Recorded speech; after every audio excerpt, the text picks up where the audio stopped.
Il s'agit évidemment de penser à un avenir le plus inclusif possible pour les populations africaines et algériennes accessoirement aussi.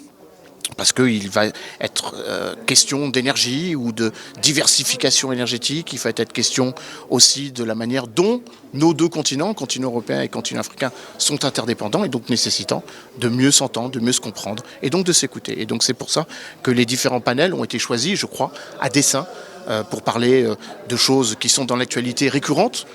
Malheureusement, il faut s'en désoler, l'insécurité endémique, la question migratoire et évidemment la question énergétique qui apparaît comme un facteur de fragilité dans une période de tension liée à un autre conflit, la guerre en Ukraine, qui impacte ce continent africain et donc qui nécessite de la part des interlocuteurs qui se réunissent au Forum de Crans-Montana des réponses concertées, ou du moins des écoutes, puis ensuite envisager des réponses adaptées. Je crois que le continent africain doit penser à son propre destin, au-delà de la crise énergétique ukrainienne.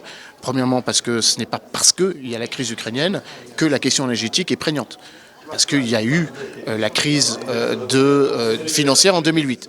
Parce qu'il y a eu la crise de la pandémie qui a touché tout le monde. Parce qu'il y a eu une remise en cause de nos modes de vie et donc de l'utilisation que nous faisons de l'énergie ou de la prise en compte de la capacité à devoir tenir compte d'une fragilité ou d'une plus grande rareté de cette énergie, d'où la nécessité de diversifier les sources énergétiques. Et je crois que le continent africain est un continent qui a été de ce point de vue-là paradoxalement sous-exploité, et donc c'est un facteur de force, un facteur diplomatique que le continent africain et que les 54 pays africains doivent savoir et pouvoir mettre en application.